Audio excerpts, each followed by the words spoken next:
you're continuously thinking, might it be, shall I say, less prevalent that you might feel sensations in your body or emotionally and spontaneously respond if you're thinking about what you're doing? Would that be consistent with your understanding? I would think so. Yeah, it's a natural kind of preference. Now, if you prefer that and prefer that and prefer that over time, chances are those other senses and those other learning styles might not develop as much. On a contrast, the person that is more auditory, and you and I both share Italian heritage, and many viewers certainly in the El Paso area in the Southwest are familiar with the Hispanic culture. In that culture, in the Latin culture, there's a lot more of auditory expression. There's a music to a person's voice almost, and there's a wide range of shall I say, communication in the tone of voice. Very subtle communications that others would miss. That if you are less familiar with it, yeah. Or if you're thinking about something, or if you're choosing to observe things. So in that context, usually sound, since it is less likely that you would be thinking about, oh, that is a high C over B, followed by maybe Mozart thought that way. However, rarely do people think that way. And that would, with sound, cause you to have an emotional response. Shall I say a jump if it's one sound, or a pausing or calming in another sense, so that you develop quite quickly that emotional side of you.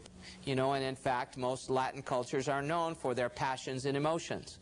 Do you see how subtly these little shifts can flavor, shall I say, one's life experience, and then how subtly also the communication drops out and links less?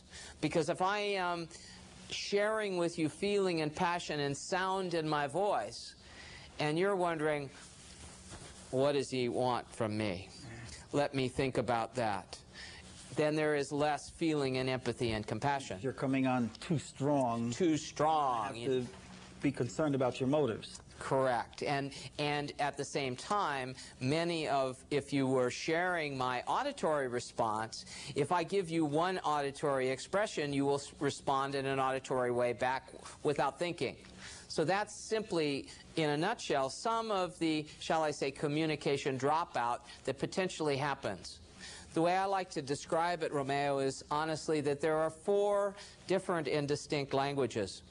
That these languages are visual, auditory, kinesthetic, and haptic. And in the context of that, each one of them has a communication style, and they are observable.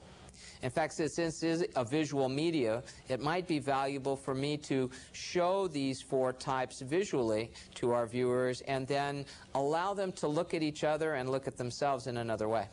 Okay, and let me just add here that this is the first of a 2-part interview, and we're going to focus on the first 2 in this part and the second 2 in the second part of the interview. That'll be valuable. Because there's a lot to say. Yeah, so start on with the first 2. Okay. Well, we'll show the first 4 so everyone gets to see all of them. And then we'll describe the first 2 in detail. If we've got a camera here, the first picture in the array, okay, is one that is visual.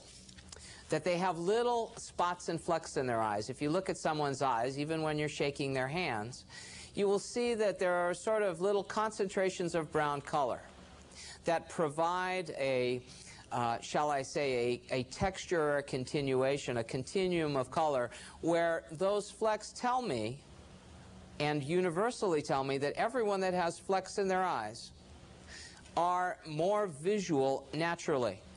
And that is their natural style.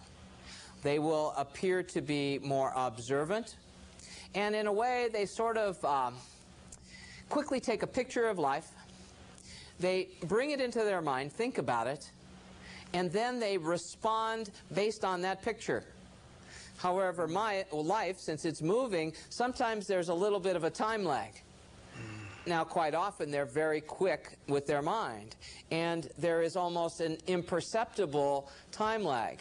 However, if the, shall I say, vision is a little more complex, let's say, for example, I am looking at the river, and I have the oar for the boat. If I continuously notice the rapids and observe things, well, if I was in the river, I'd be turning this way and that way, and maybe even motioning that way with my hands, with the rudder. I might forget to jump in the river. Do you see the context of that? Okay? Now, that's very different.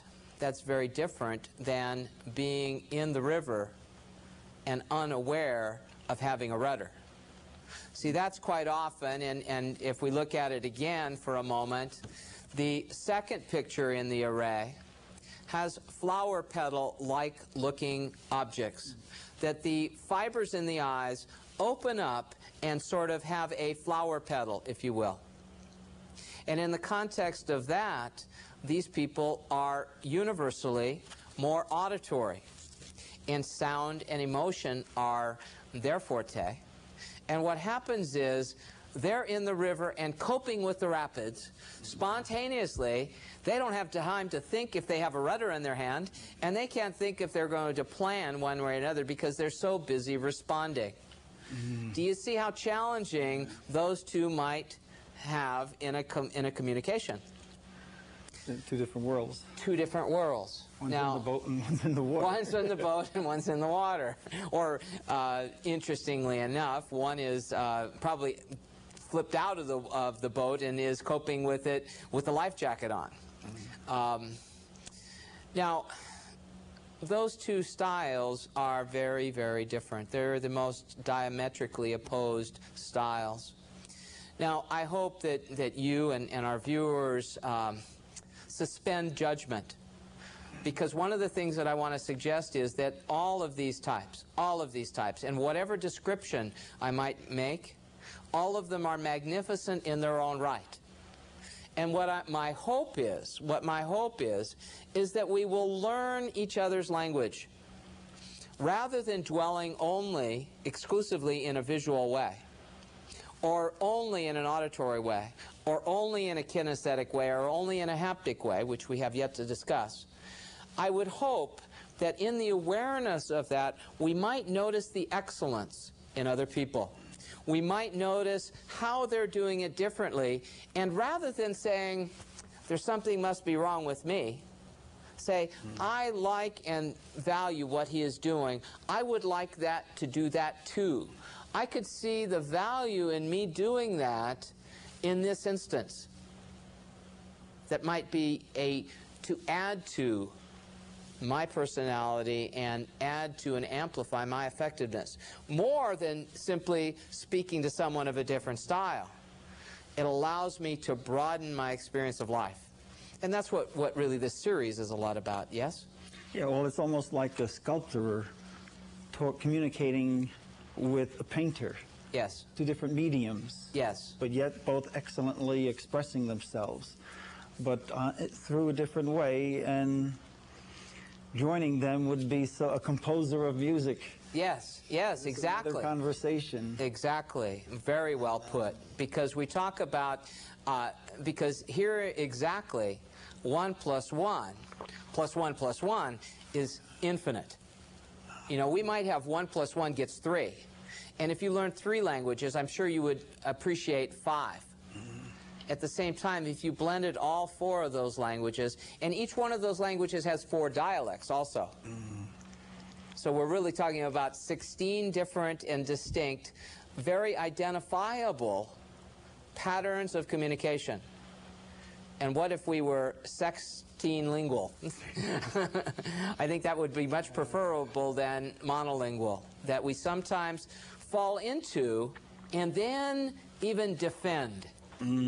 Because we feel this is my way, and it's important for other people to speak my language. Yeah, people not only may have an inclination to look at